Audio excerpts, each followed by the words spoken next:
Dalam momen Pilpres kali ini, saya rasa sangat penting bagi setiap warga negara, terutama kelas menengah, civil society, mahasiswa, dan lain sebagainya, untuk ikut terlibat. Terutama kalangan terdidik yang punya rasionalitas tertentu yang bisa menimbang-nimbang mana presiden yang baik, mana presiden yang buruk, apa artinya presiden buat kita, apa artinya pemimpin buat negeri ini selama 5 tahun ke depan. Itu semuanya harus terlibat karena terlalu sering kita memberi cek kosong kepada pemimpin kita. Nah, karena itu saya sebagai bagian dari civil society, aktivis lapangan, merasa berkepentingan untuk ikut terlibat mendukung salah satu calon presiden kita dengan cara kita masing-masing, dengan cara saya sendiri. Dan setelah menimbang-nimbang dengan rasionalitas saya dan teman-teman juga berdiskusi panjang lebar bahwa melalui pemilihan presiden kali ini kita punya setidaknya di sisi kiri ada harapan, di sisi kanan ada ancaman. Karena itu kita memilih untuk berdiri di belakang Jokowi JK untuk memuluskan mereka menjadi pemimpin negeri ini dengan harapan yang sudah kita kantongi bahwa kelak 5 tahun ke depan Indonesia akan mengalami perbaikan, akan mengalami pembaharuan setelah sekian lama kita merasa politik ini terlalu stagnan. Kita dipimpin oleh seseorang yang dulu juga menjanjikan harapan, tapi kemudian sekarang harapan itu tak kunjung terwujud karena seperti seolah-olah negara ini salah kelola. Itulah kemudian yang membuat kita ikut terlibat dalam gerakan ini. Gerakan ini bukan gerakan dukung-mendukung berdasarkan like and dislike, tapi karena kita adalah gerakan civil society, maka kita membangun satu gerakan yang berorientasi gagasan. Nah, kita berharap dengan berdiri di belakang Jokowi, kita bisa menitipkan gagasan-gagasan perbaikan Indonesia dalam perspektif civil society kepada Jokowi jika kelak menjadi Presiden Republik Indonesia bersama Yusuf Kala.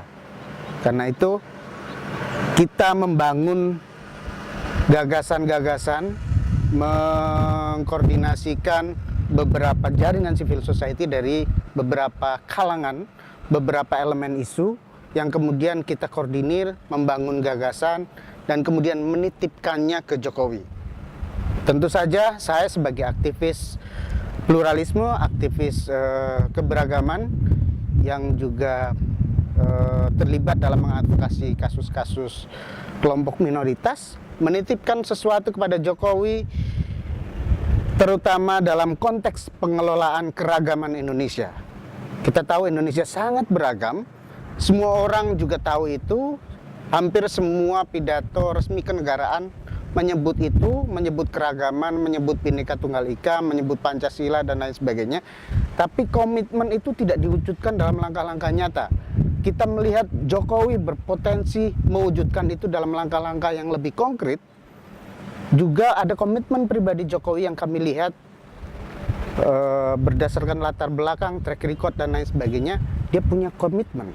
Nah, cuman sekali lagi teman-teman civil society, saya bagian dari civil society, harus turut berkontribusi untuk menitipkan sesuatu ke Jokowi.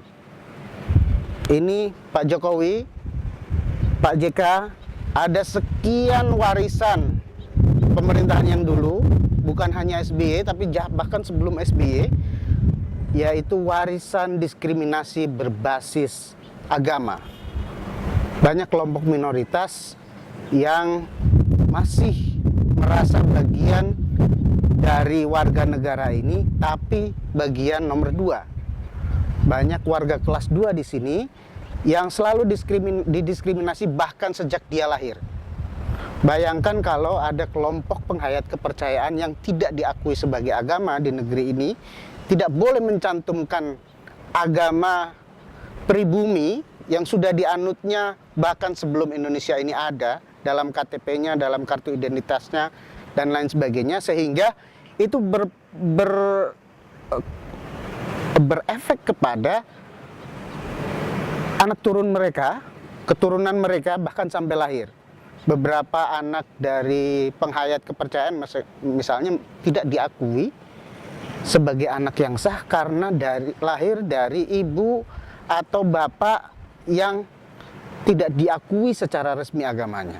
Begitu juga dengan masa pendidikan mereka, masa sekolah mereka, terus kemudian ketika mereka menikah, ketika mereka punya KTP, bahkan ketika mereka meninggal pun masih ada PR bagi kita bahwa sebagian dari warga negara ini masih didiskriminasi karena tidak boleh dikuburkan di tempat pemakaman umum hanya karena agama mereka dianggap tidak sah, tidak jelas, sesat, dan lain sebagainya. Begitu juga komunitas-komunitas yang sudah nyata-nyata sekarang ada di depan mata kita. Misalnya masih ada 150-an warga Ahmadiyah yang sudah 8 tahun mengungsi di Transito Mataram. Ada 100 lebih warga Syiah yang terusir dari tanahnya di Sampang dan kemudian terkatung-katung setelah digor, nggak dikasih fasilitas yang cukup oleh negara, dan kemudian nasibnya nggak jelas sampai sekarang.